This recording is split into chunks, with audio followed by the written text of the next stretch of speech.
Good evening, all, and welcome to Kal-bardr's Corner for this 10th episode of What Makes a Knight.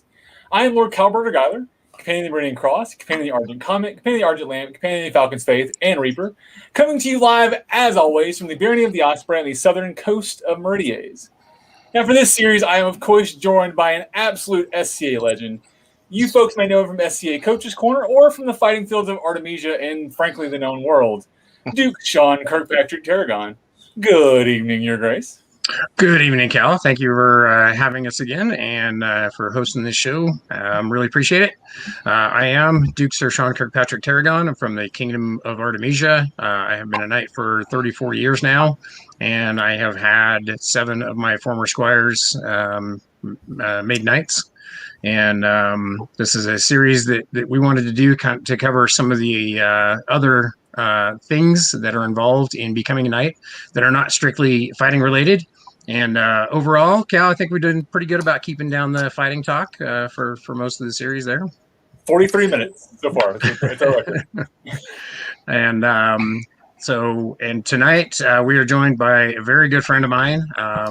Honestly, one of the first people that I had a chance to work with in some capacity as a trainer when I was knighted. His Grace Duke Havordh from currently the Kingdom of Atlantia and parts elsewhere. So Your Grace would be kind enough to introduce yourself. Sure. So I'm Duke Havordh. I've been a knight now for about 27 years. I was knighted in the West some 27 years ago. I have been all over the known world. I started in Atlantia, moved to Drakenwald for a couple of years, then Glenabin for about 6 years, the Kingdom of Antir for about 9 years, including Thierry, and now I am back in my homeland of Atlantia, in the barony of Ponte Alto, where I hope to never move again. So I've been excited about being able to be around the world and reigning in different places, and just really excited to be back home, especially during this madness that is COVID. So excited to be home near a lot of my family. Excellent. Well, we appreciate you being on, Your Grace. I know, as all of our guests, Sean has spoke very highly of you, and I'm looking forward to stories tonight. So, Sean, actually, I think let's start tonight. So tonight's episode this is our second of our bonus episodes. One that you and I talked about that we felt kind of stupid for not thinking of sooner. Right. So it's the red belt, right? So the squire's belt for those who may not have that tradition in their kingdoms. So for you, what is this episode? What's our purpose tonight? And then also, more specifically, why did you pick His Grace? So again, this was, as Cal mentioned, when I realized that we had not done an episode on the red belt, it was like really one of those, like dumb moments. I mean, how could we not talk about this as part of the path? And part of the discussion that I wanted to have tonight is not so much being a squire as is like, do you or don't you? Right. There are advantages. There are advantages to being a squire. There are disadvantages to being a squire. There are pros and cons for both. They're wildly divergent paths.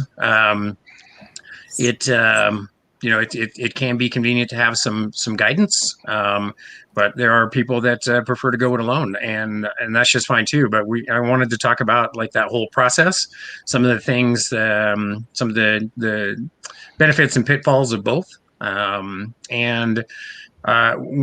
I was looking at the guests that we can have on for this, I had a very specific criteria for this. And I wanted to talk to somebody who had not been a squire prior to being knighted, who then had one of their own squires knighted after that. I wanted somebody that would be able to kind of to tell about both sides of that equation. Like what was it like to not be a squire, having done it, and then having guided somebody to the chivalry as well. And of all the people that I know that are out there, Havordh is one of, quite frankly, very few that fit that criteria, and also happens to be a very good friend of mine. So that's kind of why how we got to this episode and why I've asked him to join us. So I guess, Havordh, why don't you tell us about your path to knighthood, I guess. Wow, path to knighthood. That's a crazy story. I actually started in the DC area where we have multiple different medieval groups. We've had them for years. We have Markland, the Markland Mercenary Militia. We have the SCA. We have Dagger here. We have Darkon. We have boffer groups and sub boffer groups. And again, I was involved in every one of them. I had SCA gear. I had boffer gear. I had Markland gear. I had everything in my car. 5 practices, sometimes 6 a week. Events every weekend, and you could do something literally almost every night of the week in the DC area, as long as you're willing to cross over. And so I did for multiple years of my life. I was able to cross over and do all of those things. And so when Duke Sean, when you talk about, 10,000 practices makes you a master, right? 10,000 things, repetitions. I spent years of my life.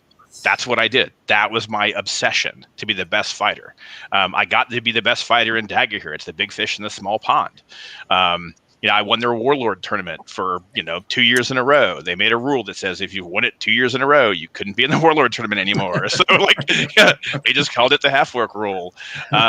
And so when I went out to Guam in 91, 92, I guess 92, I think, or 91. It was 90. I'm pretty sure it's 91. 91? Yeah.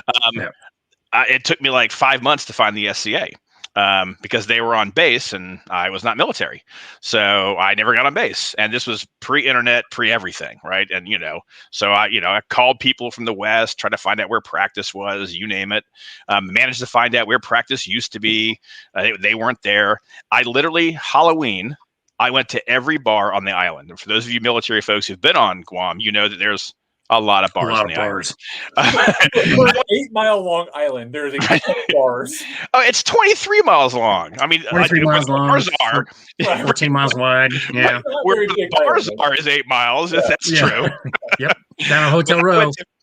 Down Hotel Row. I went to every single bar that had a costume contest, figuring if I was going to find a Scadian, I was going to find one there. And sure enough, I ran into Conrad Cambria in a hotel bar. We were across the room. He looks at me. I'm in my armor. He's in his armor. He points at me and goes, "You!" And I'm like, "You!" And so I hook up with the group down there. And lucky, I mean, to my absolute wonder, there were multiple fighters on the island. We had practices. I mean, again, maybe 8 people. When ships came in, it could be 15 or 20. And at that time, Sir Sean happened to be on the island. And so I was really able to spend a lot of time pitting myself against, one of the amazing fighters in the known world, even back then. I mean, youngest guy knighted ever. I mean, it's pretty impressive. And so I already had a goal to be the best fighter in the world. And what a better guy to pit yourself against. My first major tournament in the SCA was the Palatine Barony of the Far West tournament, which I won. And I won the Barony of the Palatine tournament. I was like, this is fantastic. I won my first tournament. This is awesome. And they're like, great, you're going to be the Baron of the Far West. I'm like, great. What does that mean? I'm going to do what? Right? Like, what does that mean? They're like, how long have you been in the SCA? And I'm like, kind of like a New York Minute. And they were like, oh, crap. And they're like, do you read fast? And I'm like, well, mundanely, I'm an English teacher. So, yeah, I read pretty fast. So, sure enough, they stick me in a room with the Known World's Handbook, the Customs and Traditions of the Far West, and say, you've got court in an hour. Good luck with that. Oh, by the way, where you're stepping up, because it was like, boom, boom. Awesome. So read all those, had a great time. It was Baron of the Far West. Did a pretty decent job in the pre-internet times. I got to travel to Japan and Okinawa, a couple of the islands down there. It was a lot of fun. Went back to the West Kingdom, fought in a crown tournament there. Havek and I were kind of the top 2 unbelts in that tournament. He got the wreath of chivalry. I got the wreath of, he got the wreath of valor. I got the wreath of chivalry in that tournament. And I had knocked out Duke William the Lucky at the time. Let's see, probably Brian of Bellatrix. In fact, Duke Paul came over to explain to me how I could have beaten his son better if I used sword leg lead, which I thought was like ridiculous because nobody fights that way. 5 years later, all I'm doing is sword leg lead. So and they noticed that I Had already been a Baron of the Far West. I kind of seemed to know what I was doing, and I was already kicking some of their Dukes' butts. And so I guess I got put on, whatever the super secret night watch list of the West was at the time. And they just watched me. And, I fought out in the West a couple times. And then about a year later, 1993, in June, I was giving up the Baronial Championship title, which I beat Duke Sean in the finals for, which was the highlight. No. I had to hand it over to you because I won your championship. Oh, that's right. You won my championship. That's right. Yeah. Oh, that's I won right. your championship. Yeah. Well, no, then Gwen was Baroness after you, so maybe you did. Right. Yeah. I was your champion, and then you beat me in the finals for Gwen's list. Right. So I was the next Baron and Baroness's champion, but I didn't care. I beat Sean, which was like the only thing that was important. That's the important part right there. Yeah. I'm champion. Yeah, whatever. Like, what do I have to do for that? I don't care. Tell me later. Like, I'm just gonna go drink now because I beat Duke Sean in the tournament. Like, that was like the epitome. And then that June, I was actually handing up my title as Baronial champion, and Jade had come out to Japan. Duke Jade, who was His Majesty at the time, and he basically came out and. I came up and I brought my armor. I was going to fight all of the buys, and so the first buy comes up, and I'm throwing my helmet, and I'm all excited. I get to show off in front of the king, and Jade stands up and grabs his helmet, and I'm like, ah. And he's like, Havordh, what's up? I'm like, I thought I was going to fight the buys, Your Majesty, but obviously, like, you came all the way here from California, absolutely, you go fight the buys. And he's like, well, I think we should fight to see who fights the buys. And I'm like, okay. And so, best 2 out of 3.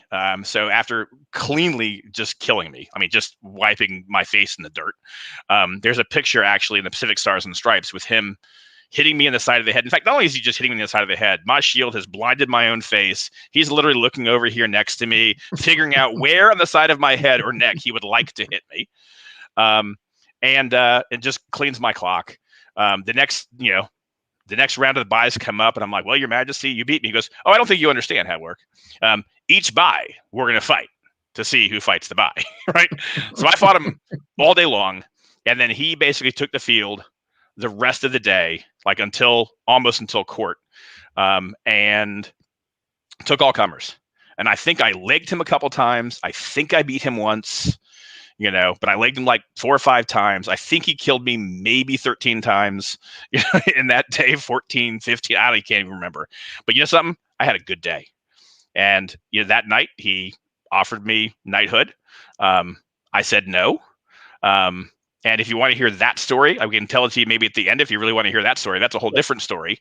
But they eventually, I eventually succumbed and said yes. And so after never being a squire, I was knighted in Japan, in Misawa, Japan. Still the only person to have been knighted in Japan that I'm aware of, in 1993. So that was my kind of like ramp up to becoming a knight. At least when I became a knight, I knew what that meant. Kind of. You said no the first time, so you had time to consider it at least afterwards. And it was like, oh, sure, let's do that, whatever. Well, like after you've just gotten beaten as badly as Jade beat me, like how can you say yes, right? Like right. I apparently suck, and really no, like there's no way. So your introduction on Guam was pretty much the beginning of the SCA for you then. Absolutely. Yeah. So you really would have had. I mean, you kind of didn't really have an opportunity to take on a red belt. It just kind of. I'm sure everything was kind of a whirlwind because honestly, with the time that you and I spent down there, I wasn't in a position. I wasn't taking squires at that time because I really at the time I felt like I wasn't going to be able to give the kind of commitment to somebody if I knew I was going to be leaving in 2 years. And I just really felt like my time in the military, I wanted to see that to completion. But otherwise, you were the first student that I had. Yeah. And it's funny. I always, for all that I was never your squire, when people talk about my early days in the SCA, I'm like, I would have never become a knight if it wasn't for Duke Sean. Like, there's just no question in my mind. That I was able to spend a lot of time with you one-on-one, that like people don't get to do. And even, Right. 27 years ago, like you were not a slouch 27 years ago, thinner, faster, meaner, like, Yeah. but, yeah. So, I got to, I got to, get you in your prime and really kind of like measure myself against that. And that's, I look back at those days and I'm just like, it was amazing. Like just the amount that I went from, like I was a big fish in a little pond. And then when I met you, I realized that, man, that pond has some big fish, and that's where I need to be. So, yeah. So I got a question. So in that time, so from your first SCA fight till your knighting, did you ever consider becoming a squire? Did that conversation happen? Did a knight approach you? Like, did that ever come up? It never came up where a knight approached me. I thought about it. As a matter of fact, when Jade sat me down, I firmly believed he was going to ask if I would like to squire to him. Oh. That was what was in my mind. And so I sat there when he was talking about the knight-squire relationship and what it means to be a knight and what it means to be a squire and the whole conversation that we had before I told him no. And I thought, he's going to ask me to be his squire. And I was like, wow, well, I'm teaching here now, but I can move to California. Like I was thinking about totally changing my life. I was going to move to California, find a job in California, learn what I can from this guy. Because I learned what I could from Duke Sean. Sean was like, getting out of the military, you're going to be rotating out of Guam. And so now I was like, I could absolutely go to California, be his squire. Like I was going to say yes. Like there was no ifs, ands, or buts about it. I had never had a guy beat me that soundly. When I first showed up on the island, Sean could beat me that soundly. But we fixed that, and I figured that's next, right? I get Jade. I do what I can. Right, like I'll get Jade, and that's what'll happen, and we'll figure out. Move right on up the chain. just taking the next step. And then when he asked me if I'd accept a position in the chivalry, like I was unprepared for that question, right. But I was totally prepared to be a squire. And it wasn't because I felt I needed to be a squire, but it was because I respected him like I respected Duke Sean. Like these are the guys that I looked up to and said, that's what I want to be. I want to be that good, and they're both great guys. I like both of them personally. And so, it was and he didn't ask me the question, obviously. He asked me a different question. Sitting a royal reign, coronet or crown, or in this case, a baronial seat that is won by right of arms. Those positions are often kind of make or break. It's a pass-fail test, right? Okay. There's so much that gets crammed into a tenure like that, where you're either going to figure out what the SCA is about, or you're going to prove that you're not deserving of the belt. So it sounds like in that time as Baron and shortly thereafter, that you really took to heart, trying to figure out these other nightly things that we've been talking about for 10 episodes already. So you want to tell us about your crash course in non-fighting knightliness? Wow. It was a crash course. I mean, I think being a landed baron is the hardest job in the SCA, be it whether you won by right of arms, or whether you won, or whether you got voted in, or whether the king assigns you because nobody else would do it. Like whatever happens that put you in that position, I think it is the hardest job in the SCA. I have told my wife that I would never do that again. Like you would have to twist my arm behind my back for me. And people have asked me if I would do it again. And I'm like, that's just crazy. Not only is it a time commitment, luckily I only had 9 months. But it's in some kingdoms it's a 2-year commitment, and some it's a 3, and some it's a 6, and some it was a lifetime. Some it was 8. Yeah, our current Baron and Baroness and Osprey have been on I think 8 and 10 years currently. Right. Yeah, but it is because and I've reigned multiple times as king. I've reigned as a prince in a principality. but like the buck stops with you when you're royal, right? I mean, like there's other place to go. And people look at you and you're a stick jock. You know, like you make you make a call that they don't like, they can go, yeah, he's a stupid stick jock. What does he know? You know, great. No problem, right? If you're a landed baron, you have to live with these people for years, you know? And it's just a different feel. And so you have to be politic, you have to be noble, you have to, you know, be able to give. You have to, you know, understand just a lot of the SCA and deal with complex people and complex issues. And that's why, you know, you have to do those things as king. That's great for 6 months. But as a baron, like it's kind of tough to, you know, make a call and then have to live with that guy for the next 2 years. You know, you make a call as a king, you step down in 4 months and he can call you a jackass all he wants. And you're like, oh, all right. Like you didn't like it. Yep. You're not taking away my birthday or my ducal coronet. Like, you know, whatever.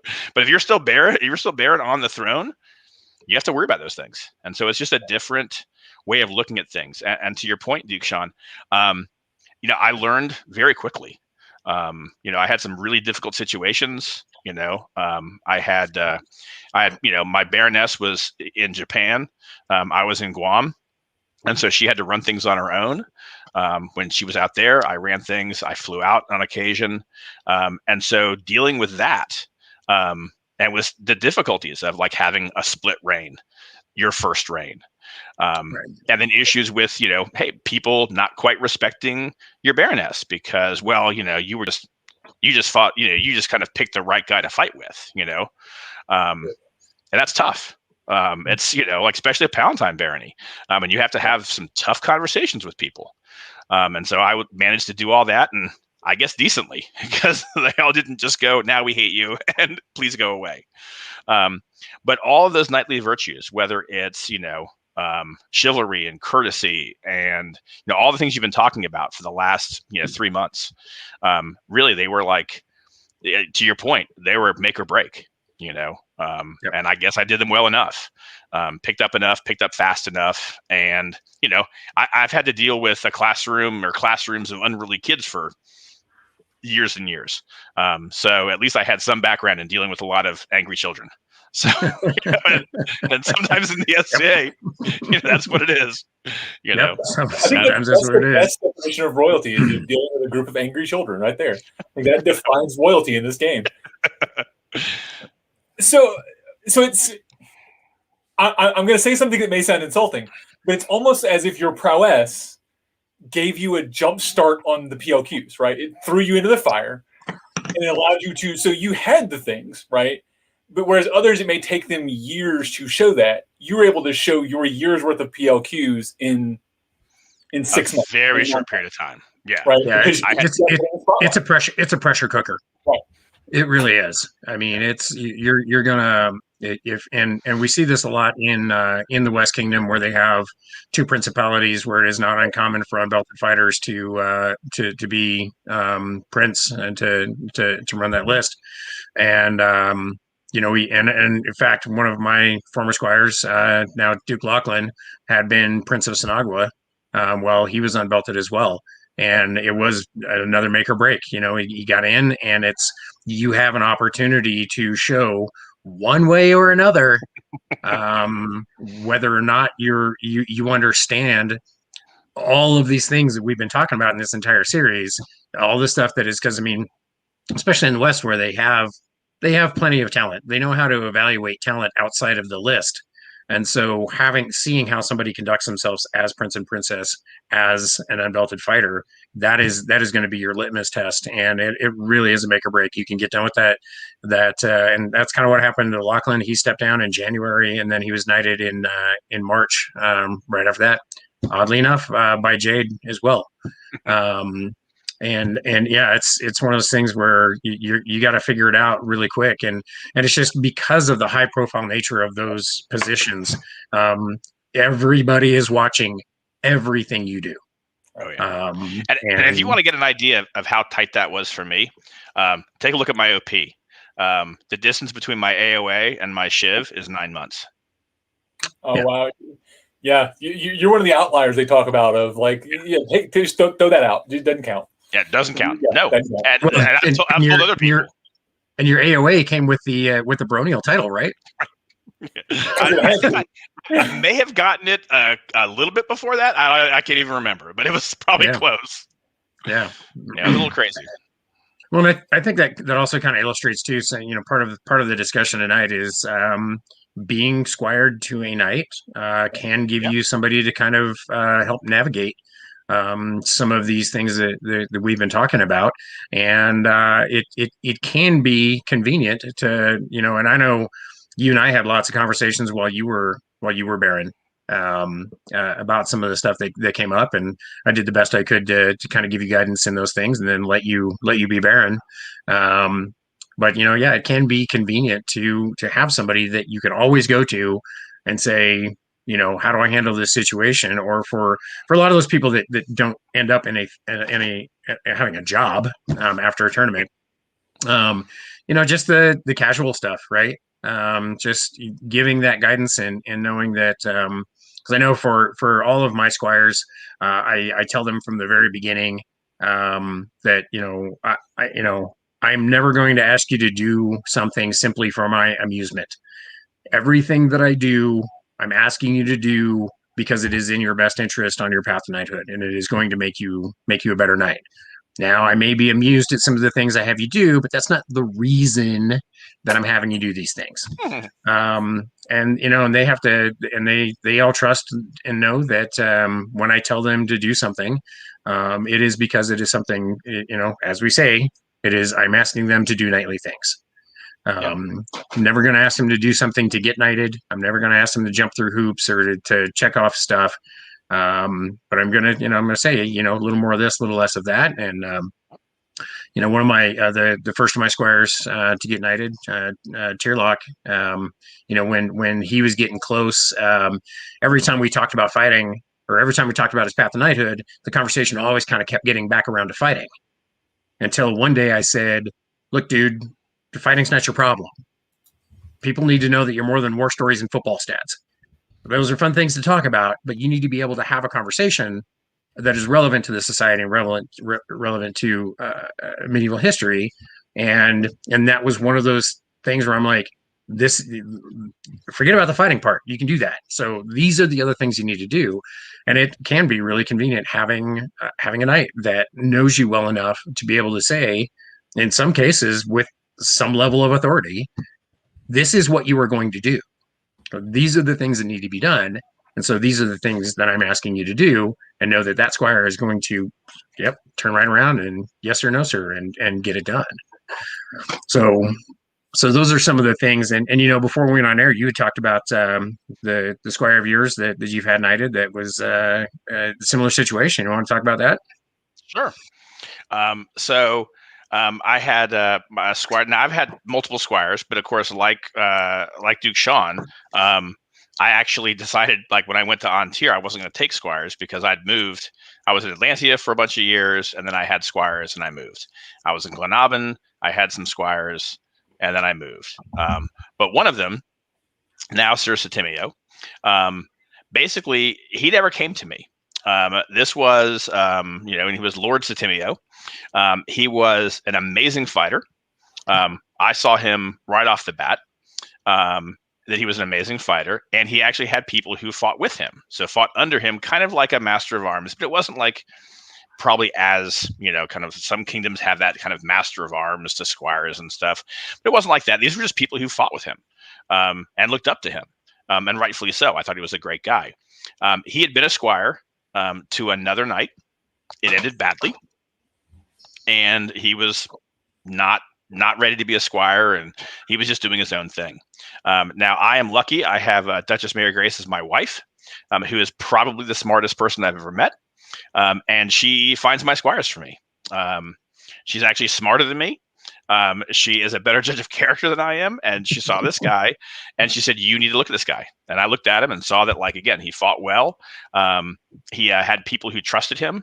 And I'm like, that tells volumes to me. And he looked terrible. Like, oh my goodness gracious, he looked terrible. And I know you guys did a whole part about dress the part of a knight. He was a Roman who maybe like a Mad Max Roman, kind of beachcomber Roman. And I don't know if you remember back in the day where they had those like sheets of like tandy leather studs. They were all on like a sheet that was all connected together. Yeah. That was like went over his legs. He had pauldrons that looked like sand crabs. Those sand crabs with the big tails. And I'm like, and you're Roman. I'm like, oh, we have to fix this. And so I just started having conversations with him. I'm like, hey, look, I think you're a great guy. I think you need some polish. Why don't you and I spend some time together? And so we started spending time together.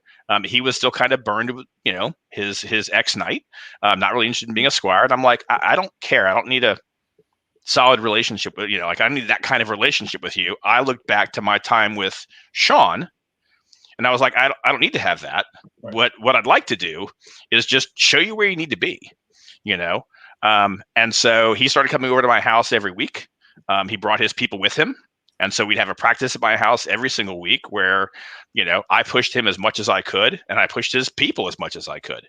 And we got closer and closer. And, he and I, at some point, we had to sit down and talking about kind of what a knight squire relationship is and what that means. I said, for me, the only thing that red belt will mean is an outward symbol that you're taking this seriously again. I said, but you don't have to do that. You don't have to make that outward symbol. Like everyone can see by your actions and by like how your kit's getting better and how you're not being a jerk to people, et cetera. Like things are happening, but you may need that visual symbol, but like, if you don't want it, and that's fine. Like I will not change our relationship and we can continue doing this for years and years. And it was months down the road before he came to me and said, I would love to have a red belt. And I'm like, all right. So we, did the whole ceremony and he became my squire, was my squire, and nothing changed. I mean, nothing at all changed. It was just an outward symbol to the other knights in the kingdom that he was ready to kind of take this seriously again and make a push. And, I actually left the kingdom before he got knighted, but I left the kingdom and he was knighted a year later. And I flew down to watch him get knighted. But again, it didn't need to be that. But I think in his instance, because of his history, it was a positive thing because I think he needed to show the knights in the kingdom that was something he was seriously looking for again, and since he had given back his belt and said he was never going to take one again, like sometimes you eat a little crow. Sure. And I think that, and that showed his maturity to not only to me, but also I think to everyone else. And again, he's a great guy. That brings up something that I also wanted to touch on in this particular episode is he was a squire and that ended badly. I really want to take an opportunity to disavow the idea of the stigma that people try to place on severing a knight squire relationship. I've been very fortunate that I have lost one squire who just doesn't play any well. One that quit completely, and then another who really doesn't play much anymore. But other than that, when Lachlan moved out to the west after he'd been squire to me here, I'm like, you're still my squire. I don't care where you live. This is my commitment to you is that I'm going to teach you no matter where you are. But there are reasons why people would sever a relationship. And a lot of times, a lot of unbelted fighters, I think feel like if they split from their previous knight, that people are going to think that there's some sort of bad apple. And I think it's really something that unbelted fighters take upon themselves as a stigma, because I don't think I've ever I don't know any knights who are going to say, well, he was a squire, but he's not anymore, so he must be the problem. The red belt is a relationship, right? ideally based on friendship. It is partially contract as well, but it is a relationship, and those relationships can sour for any number of reasons. My fault, your fault, nobody's fault. And I know that we as knights, when we see that sort of thing happen, we never look and say, that this person's obviously a problem child. I mean, there may be other indicators that they're a problem child, but their separation from a previous knight is not one of those things. So if you feel like you need to sever your relationship with your current knight, by all means do that, and don't think that you've lost your chance at pursuing this dream, just because that didn't work out for you. It happens a lot, and we need to be careful that to destigmatize that, if you will. So we actually a question just popped up in the chat that I'm going to ask, and maybe His Grace will come back for it. There you go. We lost our guest for a moment there. But so I think, speaking from the undealt side of that, I think part of the reason why that occurs, and this is strictly my opinion, I've never had that happen to me, so I can't speak directly to it, but I think it's because of the idea that the Night Circle is a closed, secretive conversation, right? So you don't get to hear what they're saying about you behind that closed circle. So it would be very easy to be being talked about in that circle when that happens, and because you as the previous squire don't get to also defend yourself, you have these paragon of chivalry giving his side of the story, and you don't get to give yours. Right. So I think that's why that happens. At least, again, speaking from the bottom side of that, it's very easy to have that fear, right? Right. So I guess to the knights in the room, how do you handle when that does happen?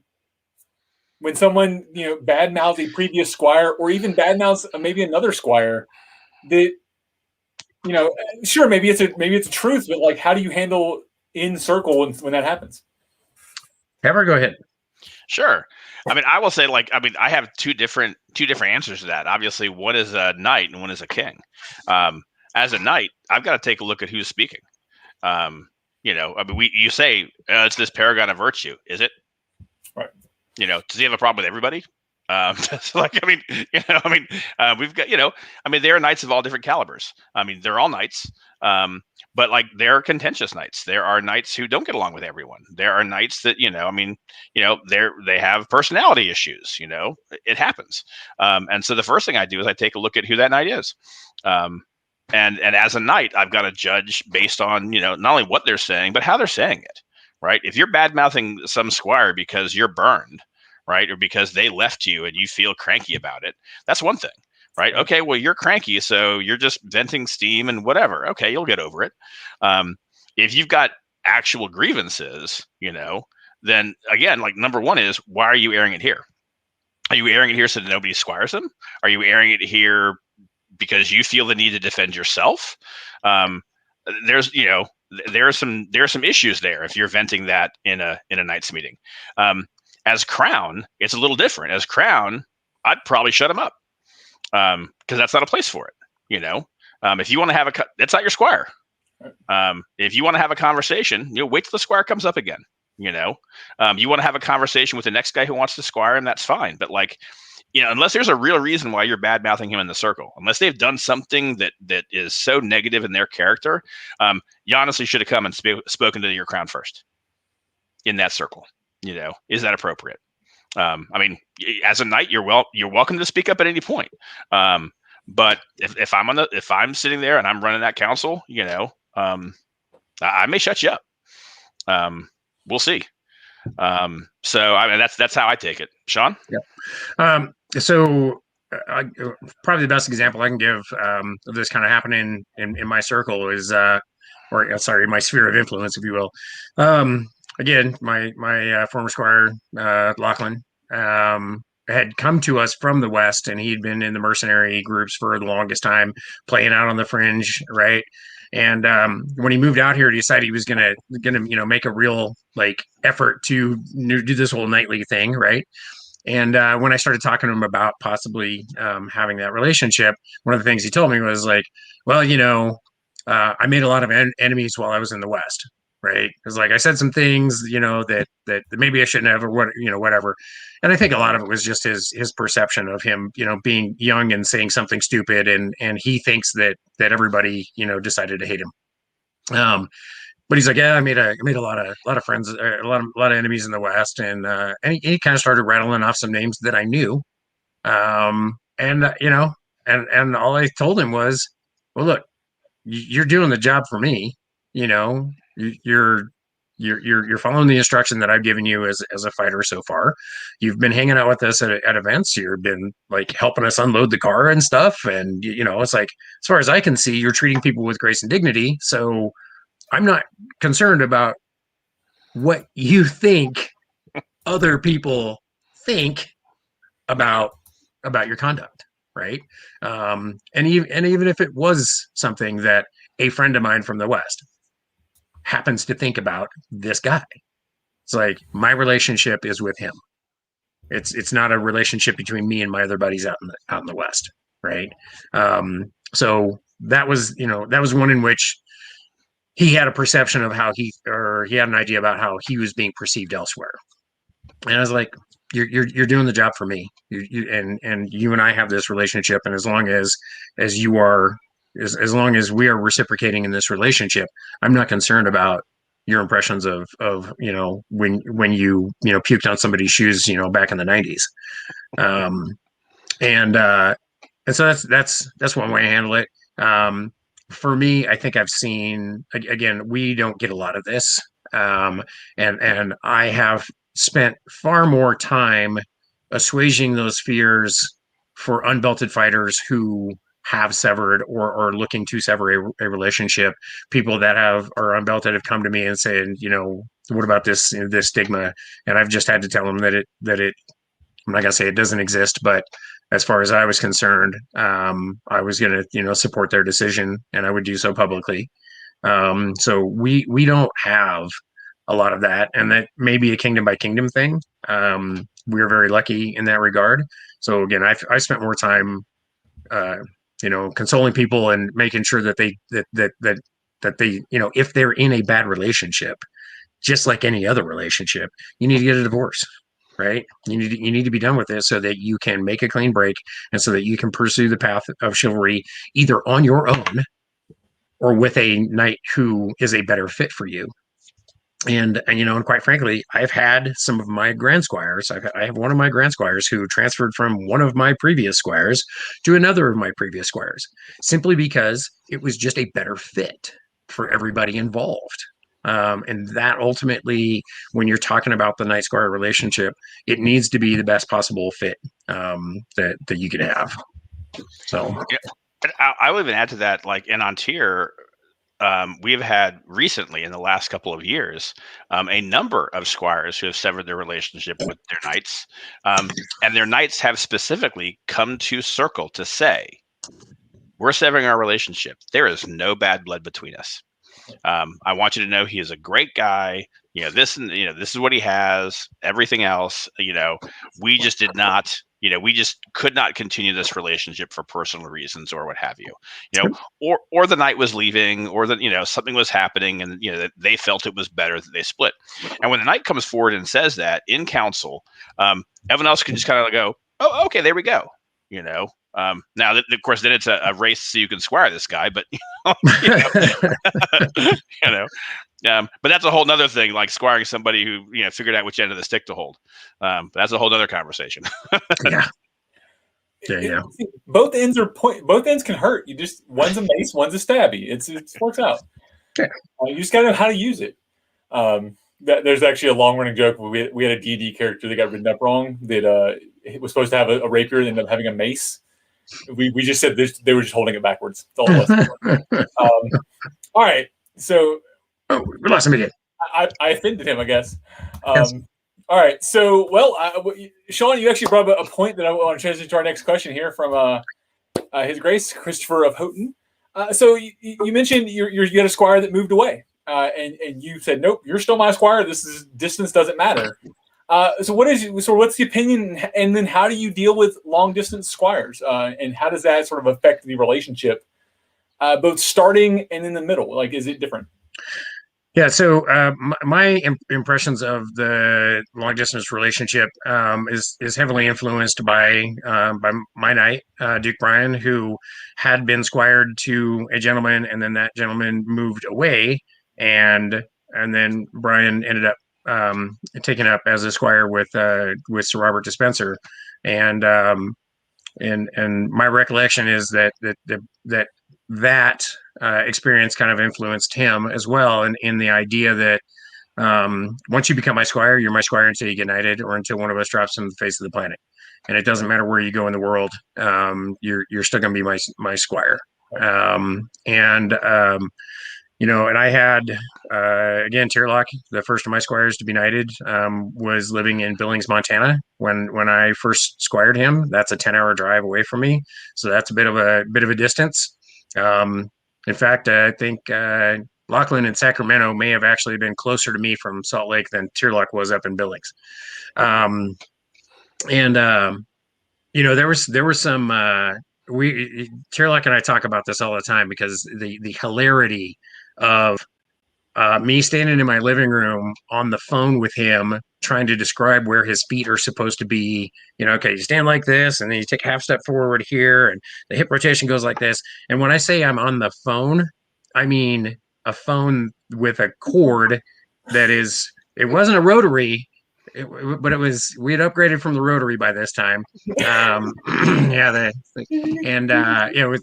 phone was plugged into the wall, right? There was no video on the phone item thing, and so I'm on the phone with him, like, put your foot here and like move like this, and trying to explain it to him over the phone. It was a bit challenging, but we certainly got that done, and I think ultimately the relationship is strong enough that it can overcome. And now with the YouTubes and the Facebooks and the Kal-bardr's Corner, Coach's Corner, all the internet shows that we got going on now, distance is no longer an object. In fact, during the COVID years, I have picked up a squire who lives in Ireland. Very proud of the work that she's doing. She had previously been squired to a knight over there, and he had to step back from the SCA for a bit, and so he asked me to take her on as somebody that I had been working with for several years. So it's not exactly somebody I haven't met before, but been working with her for a while, and we have that relationship. And she has been doing the work, and we get on a Zoom call and we go over stick mechanics, and I watch what she's doing, and and I can see everything happening real time. And for us, that was a good fit.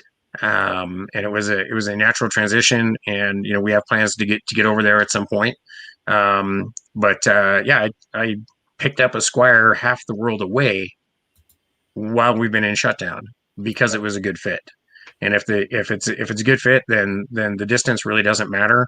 Again, when I was in the military, it was very different, because I just felt like I wasn't going to be able to give the time commitment to somebody. And of course, that was shortly before the internet days. After I left Guam, it was several years before me and Howard connected again.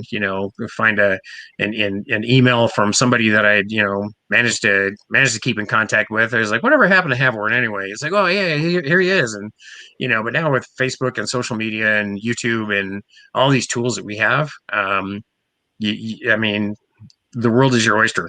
There is no longer. I might even go so far to say that there's no longer anything. There's no such thing as a long distance relationship anymore. So, and actually, Havordh, I'll let you pick up the second half of this question. So you're right. I think for the teaching, we are spoiled for choice and option. But how do you deal with not being in that circle? So, like, for instance, different kingdoms.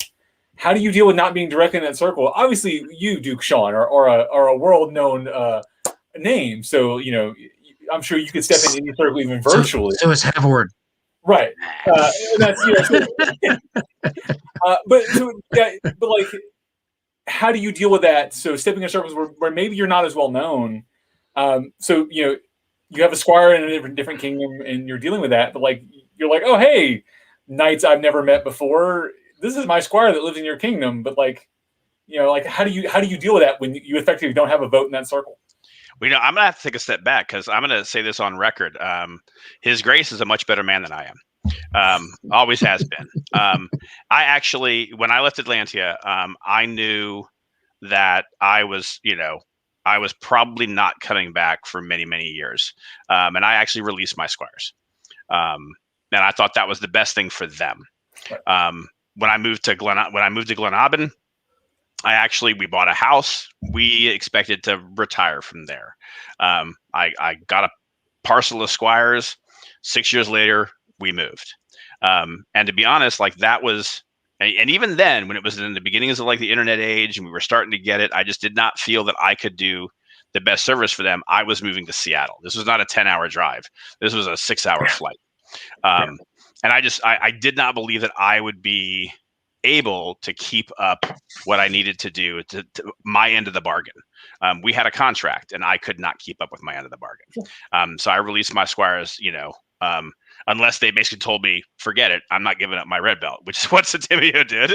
I'm not giving it back to you. I'm like, okay, well, apparently, we're still there.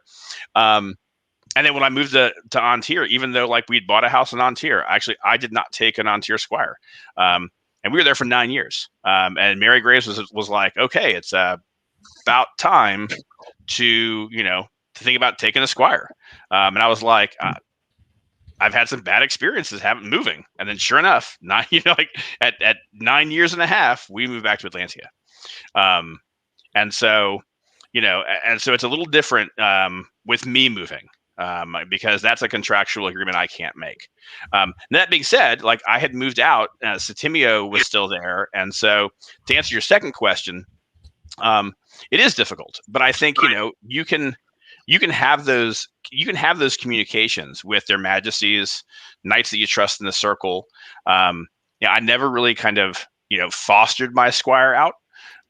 But I did speak to their majesty. I did speak to, the Secretary of the Order. And so, I did speak to a couple of the knights in the circle and just, how is he doing? And I kept in touch with not only him, but I kept in touch with knights that I trusted in the circle. Not necessarily to speak for him, but to tell me where he was and to tell me what the feeling of the kingdom was, so that I could reach out to their majesties if I felt it was time. Or if they felt it was time, they could reach out to me. And so that worked out fairly well in that instance. Yeah, I mean, Lachlan was knighted in the West. He's a Western knight, and when I got the call from Jade, saying that they wanted to offer Lachlan the belt, my answer to Jade was, "Let me call a couple of people," because I wanted to. There were a couple of people in the West that I knew understood what my standard is, and I wanted to make sure that my squire met that standard. And quite frankly, I had a conversation with Jade too, letting him know my expectations, and Jade's response was something to the effect of, "We've had unbelted princes before, so that's really really not that winning a list is really not that big of a deal to us."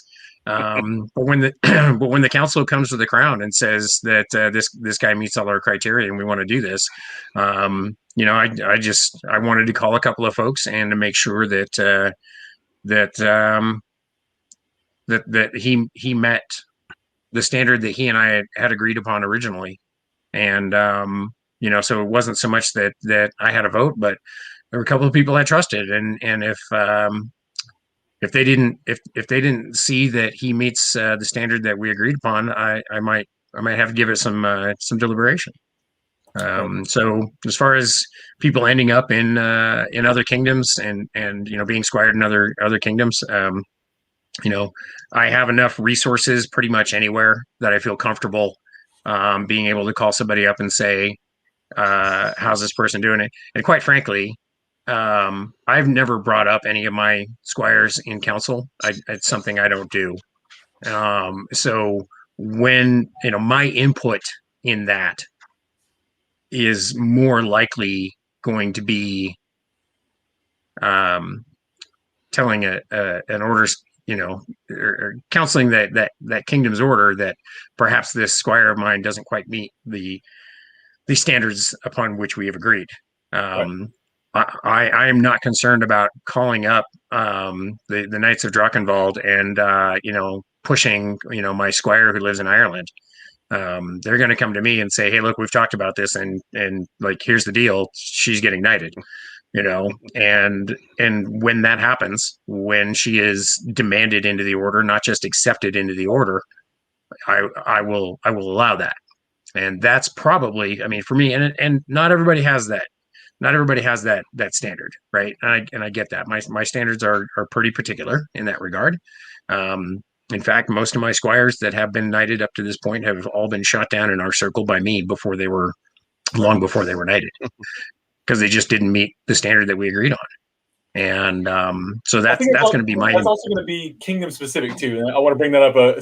Speaking from Meridies, I know Meridies has some weird traditions of who can bring up squires in circles and things. Yeah. So I think apparently Meridies, the knight is required to bring up. It's really tradition. And I will, and I'll ask Ulrich about that when I have him on next week, just to make sure. But that's apparently the thing. So yeah, so I guess that's the advice out there that I'll give out is check with the kingdom that your squire's in. Make sure you know that tradition of that circle. Yeah, check your local listings. Yeah, check your local. Yeah. So read the Customs and Traditions book, right? Yeah, make sure you read that book. It's usually a thick one. And then read all the invisible ink, because there's a lot of stuff that just isn't in those books. That's important. All right, so let's. I want to change paths a little bit here. So the show's called The Red Belt. We talk about the Squire Knight relationship a lot. I want to talk about the belt a little bit. So this is something that I don't think comes up a lot. I've heard stories about the yellow belt and where the yellow belt came from. Do either of you know the history of the red belt and why the SCA uses the red belt? I'm asking because I don't know. So I was hoping one of you might have some knowledge. I mean, the red belt in general, the urban legend is that the red represents the blood that you're going to shed and the sacrifice that you're going to make on your path to chivalry. The white belt generally is thought to represent purity and virtue, but it's also some recognition. In traditional Eastern martial arts, you start with a white belt because when you start on your path into martial arts, you haven't had time for it to get dirty. And by the time you've been a black belt, you've spent so much time in the dirt that it's just black, right? That's the genesis of the white to belt black, or black belt. Ours is quite the opposite. The idea being that besides purity and virtue and whatnot, there's also the idea that if you got the white belt, you must be good enough that you don't have to worry about it getting dirty. So the red belt is a representation of the sacrifice and the blood that will be spilled on your path to knighthood, or at least that's the urban legend. I know His Grace Christopher is watching, and he's been around a little bit longer than me, so he might be able to. And he's raised in the West around that time, so he might be able to give a little more insight into my understanding of that. But also, to be clear, there are very few colors and standards that are specifically reserved by the College of Arms for the Society. The white belt, the white baldric, the white collar for the Order of Defense. Those are the only colors that are explicitly reserved for those orders. The red belt is, by tradition, generally means that you're a squire to a member of the Order of Chivalry. A yellow belt or sash or what have you generally represents that you're a protege to a pelican. A green belt or sash represents that you're a apprentice to a laurel.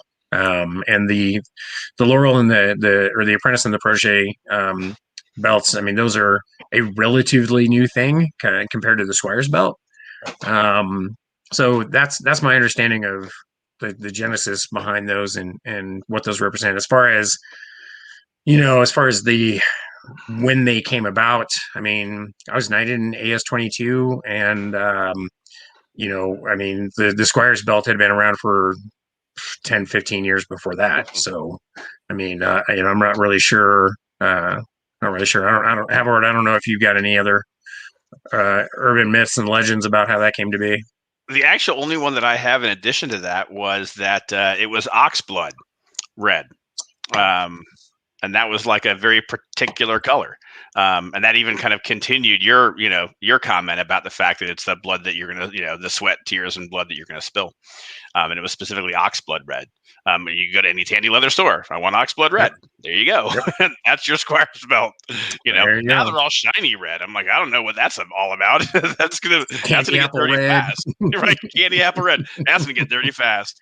It'll turn to be ox blood. You have a long long road ahead of you. But it's funny. Like, to go back to like a comment we made really, really early. Like, yes, my path was squinched into 8 months. Right. Some of these squires 8-10 years, right? To get the same experience that I had. And that can go over years and years. We've had a couple, aunts here who came very similar to myself. Came from, and we all know some of these dukes and knights. Came from boffer groups, already super skilled, and then needed to get in with a household and get in with a knight and learn the PLQs. And even that, like, you can come in with all the skills in the world, and to learn all those PLQs for some people, especially if you were like especially if you were a big fish in a little pond. That could take a while, like it can take years to learn what it is to be a knight, to learn what it is to be a peer in the SCA. And I mean, I got a crash course, and that was going to either fly or crash. I got very lucky, and it managed to work out for me. But I think, if you think about like all that experience that I had in those 8 months, and you extend that someone who's already there in their prowess. And the only question you're asking is, do they understand what it is to be a peer? Do they have those PLQs? Are they a leader, in this group? Not are they a leader in Amtgard or Dagorhir or Darkon or what have you? Are they a leader here? Do people look up to them? Do people look up to them? Do people, respect their opinions? That can take a while. Again, it's a little easier when you've got a hat. When you got a pointy hat on your head, or you could crash and burn. If you take that route, be very careful. Like, you better have what it takes. Because again, as Grace said, you're going to either sail through, or it's going to be a litmus test. And if you fail that, that's a long road to recover from. Yeah, I was knighted relatively quickly as well. I actually became Brian's squire before I set foot on the fighting field. I had been working with him for about a year and some change, doing pel work before he was knighted. Then he got knighted, made me a squire. I went to Estrella, won, fought there my first time, and then he won crown, and first of 5 crowns in a row. I got knighted pretty quick, about 2.5 years from when I was squired, or 2.5 years from when I started fighting. The first time I fought at Estrella. But I was very fortunate in that I was squired to somebody who, as we said in the very beginning episode, Brian always taught me to do things because they were knightly things to do, not to do things so that I could get knighted. Brian is one of the best knights that I know, besides being a legendary fighter in his own right. Brian is one of the best knights that I know. He's a triple peer, as was his knight, Sir Robert Dispenser, also one of the best knights that I know, which is kind of why I wanted to do this series in the first place, is because I come from a line of people that that represent more than just martial prowess. And so that was always in my mind is, you're doing these things because they're knightly things to do. And I never really felt like I was chasing anything. And when Brian said, "Hey, you're going to autocrat an event," I'm like, "Sure, I'm going to autocrat an event." Or you're going to make yourself a tunic, and you're going to enter this arts and sciences competition, and you're going to be knight marshal. I mean, there were some things, I was taking offices, as a kid. because Brian told me these were knightly things to do. You know, you're going to dance, and you're going to, you know, this is how you conduct yourself in court. You know, and it was just really easy for me to do these things because I'm like, yeah, that does seem like a knightly thing to do, doesn't it? And I just had good guidance in that regard, and you know, and on top of that, you know, I was going everywhere and fighting the best fighters in the history of our sport.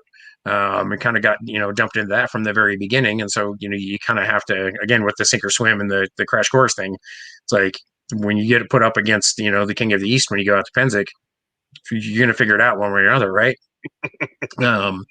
So yeah, kind of to Havord's point there, I mean, you know, having that guidance and as far as, you know, I mean, he got the crash course because he had to, and I got kind of a crash course because I just happened to fall in a lineage that, like, that's who we are. Right. Like, that's what we teach, and that's our, you know, our driving motivation is, you know, the Sir Nigel and White Company model, really. And that's what we teach. And I've been very fortunate to have, again, several of my own squires knighted, several of which are, you know, multiple peerages, and grand squires as well. And I'm very proud of passing that down. And like you said, you know, you got to figure these things out. And the quicker you do, the easier it's going to be for you to be a peer after you're knighted. Right. Well, and I think it's interesting, you know, when we talk about like mine being kind of squunched, you know, you also have to look at the fact, you know, I ran Dagger here. I ran a Boffer group. I was the president, CEO, whatever of that group for 2 years. I had made all my own garb for years before that. I made and still make the majority of the armor that I wear. And so, you know, for all that I always say I'm a one-trick pony, I can do one thing well. I already had a lot of that stuff under my belt walking into the SCA. Right. You know, I'd autocrated events, not in the SCA. I had run an entire, you know, almost an SCA, kind of like a chapter, you know, but I ran, you know, Dagger here Artari, which is all of, like, you know, Virginia, Maryland, you know, all the states over there. And so I had a history of what I would have gotten in the SCA looking forward. And I had that coming in. So I'd done a lot of that. And so autocrating was not new. Learning how to see an autocrat, learning how to see how an event runs, everything else, that was not new to me. So a lot of the history that I had in the multiple different groups that I was in lended itself to getting those PLQs as well. And that actually brings up a really interesting point that I know comes up a lot of times in the Laurel discussions is how much does your outside of the SCA stuff apply to SCA stuff? So a lot of times I heard Tulia talk about this a lot on Between Two Peers, that, you know, she's mundanely a costumer, right? So how much did that apply to her becoming a Laurel, or did it even hurt her? Because I think, you know, because she came in with like a doctorate level in costuming, so essentially, but still had to earn her Laurel within the SCA because it's a different environment, right? So it's almost like so you sort of had the opposite, because you were like, stick jock, cool, and then you got thrust into the limelight. You're like, all right, cool, I can do this because you had done it already. Right. So you sort of have the opposite effect, which is that's really interesting. I've never considered that, but yeah. But I guess, again, the Laurels don't have the option to win by force, essentially, and then get that sort of jump start. So that's a really interesting approach. Look at queens who are amazing queens who eventually become pelicans, right? Do you have to be an amazing queen to be a pelican? You know, does that stuff count? You talk to 10 different pelicans, you'll get probably 6 different answers, right? You know, exactly. But if you're amazing, right, and those skills transfer, you know, they transfer. I feel like you're talking about your wife right there. She's an amazing queen regardless. I mean, who cares what, you know, she's an amazing costumer too. Whatever. She really is. All sorts of nice things about you in the comments. I've been trying to she defends me well, you know. She knows I'm a one-trick pony. All right, I want to follow up. We actually got a response from Duke Christopher, so I'll throw this up. So apparently neither his squires in 77 to 80 time rank got a red belt. So he heard that the red belt comes from Aidenveld. So we'll have to do some follow-up research on that, see where the red belt is. Because I asked the question I did because I know that again, urban legend, but I've heard the person who I think was sitting at the meeting that the protege belt actually started here in Meridiage. because they wanted their proteges to be identifiable in a crowd. It was like the stop, like giant Stop yellow, yellow. like, oh yeah, that guy. Go get that guy to do a thing. So that was apparently where the protege belt came from. If you can believe the stories from the dinosaurs of the day. Okay, so we have another question. We're both here, Cal. Trust me, I'm a T-Rex. Sean's more of a velociraptor. I'm just very little arms and really big teeth. I am not going to do it. We'll do it. Okay, so Sean, you've touched on a point. I'm going to go back to regalia for a minute because we've had the question come up twice, and I want to address it because it's one of my favorite questions to ask. So you mentioned that the knight belt and the master's baldric and the mod collar are three protected pieces. You missed one, the knight's chain, and let me clarify that the circular chain.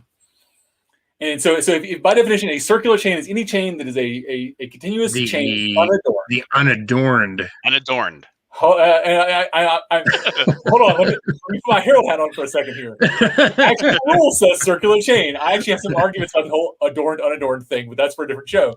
But an unadorned chain is the symbol of a knight, and because it does not specify a color like the belts do, technically any chain is protected for the knighthood. All right. So the question that came up twice now that I've asked multiple times is, what are your thoughts on squires' chains? And I ask, being from a kingdom who embraces the tradition of them. There you go. You want to field that one, or is that all you got to say about it? I'll start.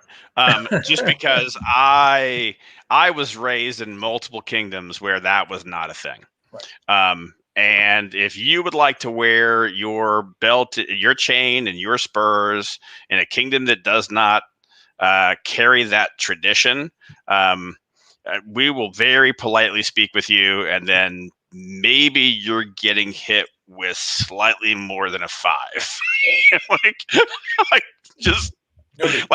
I'm gonna be rude about it. I'm sorry. I don't like it. I don't know why. I can't go historically why. But in multiple kingdoms where I have lived, that's just not a thing. And to see squires wearing, a chain and spurs, I just, because when I look at a chain, I look at a knight's fealty to his king. And when I look at a squire, I'm like, where's your fealty? Your fealty is to your knight, who's to his king through his chain. And so why do you need anything? And that's not a position. It's not an award. It doesn't have regalia. You got a red belt to denote that you're on a path. That's it. Spurs and a chain. I mean, again, I can get yelled at all day long by people whose kingdoms love, squires belt, squires knights and squires chains, and they'll tell me all their rich history about it, and I'll be like, that's fantastic. And when I go to your kingdom, I'm going to look at your squires and be like, ugh, but I will, I will shut up and live with it. But yeah, that's not something that I enjoy. Right. Yeah, and my take on it is basically to each their own. I know it's a tradition in the Meridies. The East Kingdom's kind of hit and miss on it. Mid Rome's kind of hit and miss on it as well. Used to be a little more prevalent in those kingdoms. But it's also, to Havord's point, it's a cultural thing. And when in Rome, when in Slobovia, do like the other Slavs, right? If you come from a kingdom wherein that is your tradition, and you move to, say, our kingdom where that is not our tradition, your insistence that you are going to follow the traditions of your former kingdom are not going to be looked favorably upon. You gotta, like I said, you have to kind of you have to respect the traditions of the kingdom that you happen to be in. When we go to Penzic and we see squires running around with chains on, for me, it's just not that big of a deal because I know they're. Well, Penzic's a little different because it's not technically an SEA event either. And let's face it, you see all sorts of shit at Penzic, and some of that, what has been seen, cannot be unseen.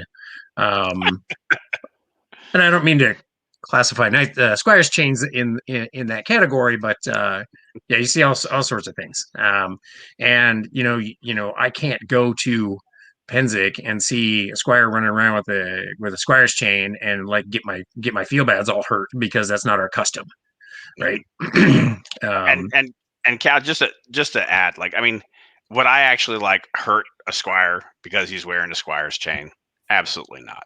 Right. I mean, that's I was actually going to address it. We did have a comment come up it was disliking punishment for C-Pro Bob. Yeah, no, like that's like I say that in jest. I would, I've never struck a person to hurt him in my life. I never will. I've opted out of a tournament because I was going to have to hurt someone. I never strike a person with the intent to hurt them or punish them in any way. That's not the point. You take my white belt away. But that doesn't mean I have to like it. But yeah, absolutely not. I'm glad someone commented. So that's great. Yeah. I was about to ask. I was going to bring it up just to be clear. Here's my thoughts. Let's address that. But I'm glad you brought it up, Grace. Thank you for that. But and again, as Sean said, right? I mean, if I'm in their kingdom, that's great. If I move into a kingdom that's got squires, chains, and spurs, so be it. That's their traditions. I mean, people have really rich traditions, and I have moved around enough to change the way I fight based on traditions of a kingdom. So changing the way I look at regalia is not that harsh. It really isn't. I mean, it's just, it's regalia, for goodness sakes. Well, at the same time, if I move to a kingdom that has that as a tradition, I'm probably not going to offer my squire a chain and spurs. Right. Well, you don't have to. It's very much, and even in Meridiers, it's not a thing that is common. It is a thing you use more here than you would in Artemisia, clearly. Yeah. But it's not. Right. Likewise, if a knight from Meridiers moves to Artemisia, where that is not our tradition, I'm going to expect that they're not going to be offering their squires chains either, right. Even though that's the tradition where they come from. Well, I'll tell you a quick story at Penzic, just because it happened many years ago. I walked into a shop and I was doing some shopping, and I had a merchant look at me and be like, "Can I ask you a question, my lord?" I'm like, "Absolutely." He was like, "What does a silver chain and a gray belt mean?" And I'm like, "Well, it means two things.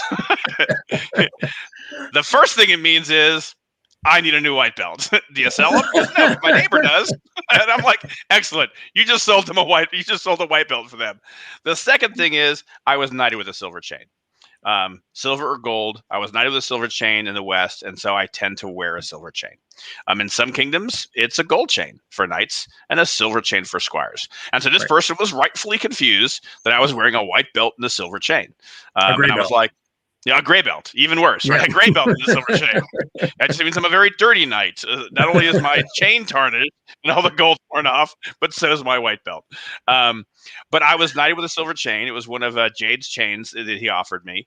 And because of that, the majority of my chains are still silver. And that's what I've worn.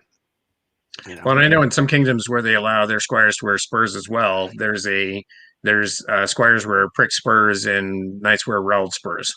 Yep. So there's, sumptuary tradition being what it is and all. There you go. And just for the record, since it's not as obvious, this is an adorned chain. It has a hammer on it. If you can't see it on camera, I realize I keep there's a hammer on the bottom of that, and then this is a broken chain with stuff on it. So just to be clear here, okay. Although it was funny, so when I made this chain, because I made both of these, my peer actually wears a chain belt that is this same pattern and same chain style. So it was sort of an interesting thing. I made it not knowing that, and then her and I connected the same week, and I was like, "Oh, look, serendipity." So it's almost become a similar thing for me when I decided to start wearing it. It was a weird connection point, but again, different thing, and why I adorned it so that it was obviously a separation. So I definitely don't want to look above my station. I'll leave that at that. Okay. All right. So the last thing, and I'm going to apologize to Marie. She is dying down there. I know. Her and I both had COVID shots the other day, so we're both still recovering. Hey, she's still getting her arm moving. That's right. You gotta keep that going. So the last thing we want to address is we obviously talked about the reason that you didn't, Your Grace, was because sort of a shortened path. You didn't really almost didn't have an option or the time to. But so if someone has the time, right? So it has sort of is going on the path and is making progress and maybe gets offered. Why would they not want to? What's a reason why you don't want to become a squire? So one of the things that I wanted to mention on this in particular is I want to make something very, very, very clear. And this is one of the greatest misconceptions about the unbelted community. There is absolutely no requirement that you have been a squire to become knighted or to be a member of the Order of Chivalry. Absolutely no requirement at all. It is kind of the standard. But there's nothing that says that you have to have been a squire, and there are countless reasons why somebody would choose not to. I mean, one of the things that I'll say on this is there's a very good publication out there that I'm quite fond of.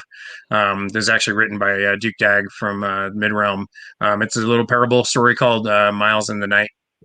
And it talks about it talks about the path of chivalry kind of being a road winding through a forest. And there's a knight at the entry to the forest, and a young man comes along and says, "Will you guide me through the forest?" And he does, and then there's the people that are hacking their way through the woods to try to get to the clearing. And it's a really good. It's just a great parable. I highly recommend it to everyone who's on the path to chivalry, and it talks a lot about what we're talking about tonight is the choice to take a red belt or not take a red belt. We've had about a quarter of the Knights of Artemisia that have been made that were freelance, not squired to somebody, or had not been squired to folks previously. And I know the Black Duke from Maidenvelt, or from the Outlands, is watching tonight as well, and he was he had given up his squire's belt when he became Prince of the Outlands. That is their tradition out there, that when you take up a position of honor like that you surrender that you sever that relationship.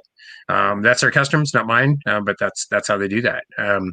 So you don't have to do it at all. There are things. I mean, there are definitely benefits, and probably I think the biggest benefit to being a squire is having that person who is on your side, who is giving you the counsel and the direction that you need to get there. Not everybody needs that. Not everybody wants that. There are several unbelted fighters that we have here in Artemisia who I'm close to, who I give counsel to, and when the time comes, I will abdicate for. And by abdicate, again, that doesn't mean I'm going to bring them up in a circle and say, "Hey, what about this guy who's not my squire?" But to get a sense of what their expectation is, so that they either have some representation, or that the circle has somebody to go to and say, "Hey, what about this guy who's got this problem?" And then they know that as their advocate, not their knight, not the knight squire relationship, but just as an advocate, I can go to this person and I can say, these are some of the things to look at. I mean, I will give counsel to anybody, but the relationship of being my squire is very different, and it's and comes with certain rights, duties, and responsibilities, right? One of the privileges that my squires have always allowed me as their knight is, when I say you do a thing, and that's it. Because they know that the thing I'm asking them to do is in their best interest, and they don't question that.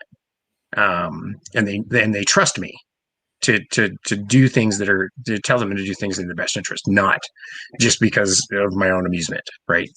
And somebody that I don't have that relationship to, well, it kind of becomes more of a suggestion than a command, right?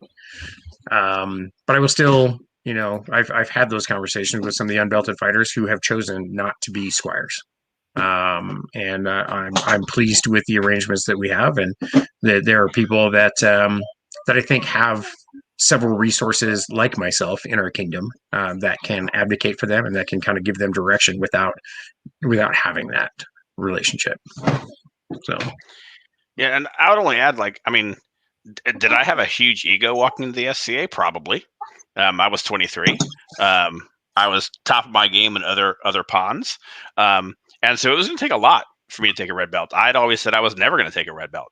And my relationship with Sean made me rethink that. And Jade coming out and kicking my ass made me rethink that even more. But if you'd asked me if I was going to be a squire when I first came into the SCA, I told you no way. And I think the commentary that Sean made, I think, is really, really important, and that is, it is a relationship, and you need to seriously consider who that relationship is going to be with, because it has to be somebody where the respect goes both ways. And it's not easy to see right off the bat, and especially if you're new. Get to know these people. As Sean says, like, you can talk to any knight. I've had conversations with individuals who are like, I need to find, I'd kind of like to be a squire. And I'm like, great, absolutely. Like, I think someone mentioned man at arms. I'm like, you can be my man at arms for a year and a day, and I will either become your knight or find you a knight. Right. And I don't care which it is. I may not be the best person. It may not be the best relationship, but I'll work my ass off to find out that person who will be that right relationship with you, and who could do the best with you and get you to where you want to be as quickly as possible in the best way. And, just because you're my man at arms doesn't necessarily mean it's me. I've had people who have become my squires, and I've had people who I have said, you need to be with this person. And I will, we'll have those conversations. Because it is an absolute relationship. And there has to be that respect on both sides. As I think Mary Grace, said in the chat, right? Like, it's not a, get me a beer, squire. We got a lot of those.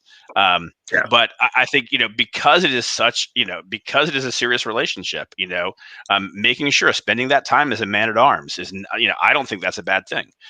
Some people talk about that as, well, gosh, they're a man at arms. You just don't want to take them as a squire yet. And I'm like, they have no idea. Again, as I said earlier, they have no idea which end of the stick to hold, right? Do they club you or stab you?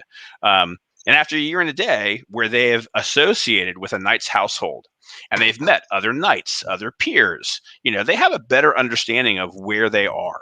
And then, do they want to be a squire? Or again, do they want to go solo? There are a lot of benefits of being a squire. That's fantastic. But again, if they want to go solo, that's an option too. I hacked my way through the forest. I did. I hacked my way through the forest. I just had a really big cleaver.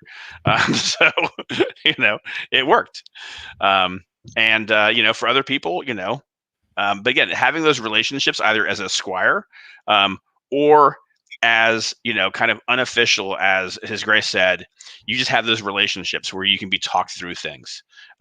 Either way is excellent. So there you go. Yeah, no, I think that's both really great points there, and Sean just mentioned our project. There's so much more of this we could cover. So I think we could. This could be a 3-hour episode. Absolutely, because it is. I think this, as we mentioned when I was before, this is not just a knight squire discussion, right? This is it's a peer associate discussion. I know I had the same sort of conversations with my pelican when I went into this, the same relationship building. Obviously. The prowess I'm learning from her is not how to hold a stick. I'll learn that from other people. She is not a fighter at all. But the PLQs is the same. The conversation is the same. The household conversation is the same, right?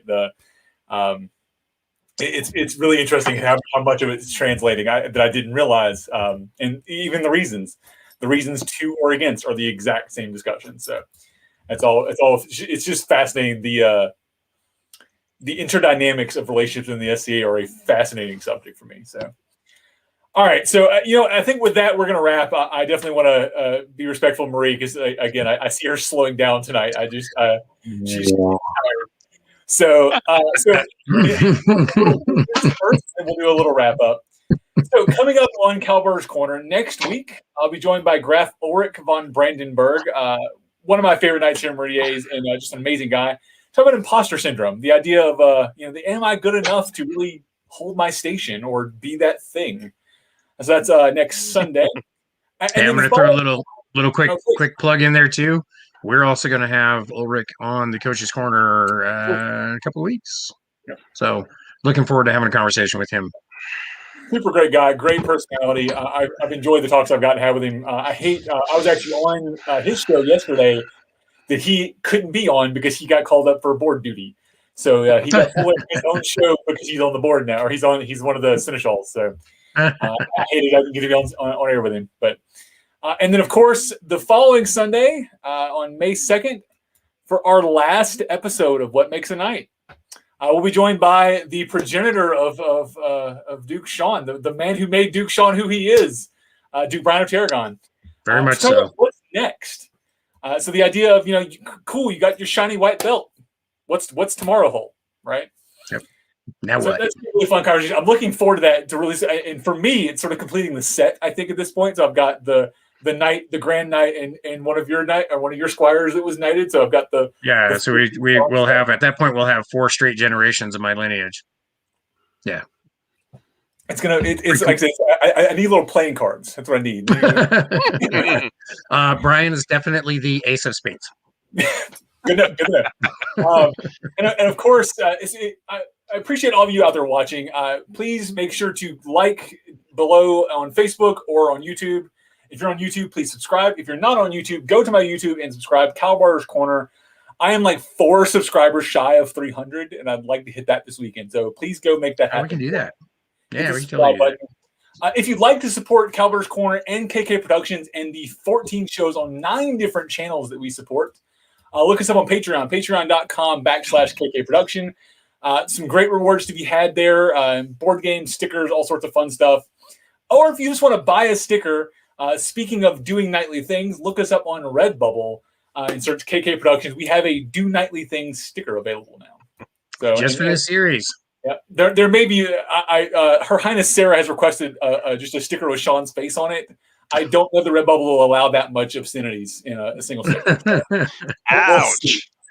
But somehow it allows Zippy's mustache. I don't know. It did allow Zippy's mustache to be on there, so I could not let that quote go by without a sticker. You could just do Sean's hair. All right. Yeah. Your Grace Havordh, thank you for this. You've been an amazing guest. Again, I'm not surprised, but Sean has delivered another amazing one. So thank you for that. Sean knows everybody. That's Sean. Sean knows everybody. There you go. That's what they tell me. And of course, Your Grace Sean, thank you as always for your infinite wisdom and knowledge of the subject tonight. And I look forward to our next episode. Right, I'm looking forward to it. Thanks, Cal, as always. Appreciate it.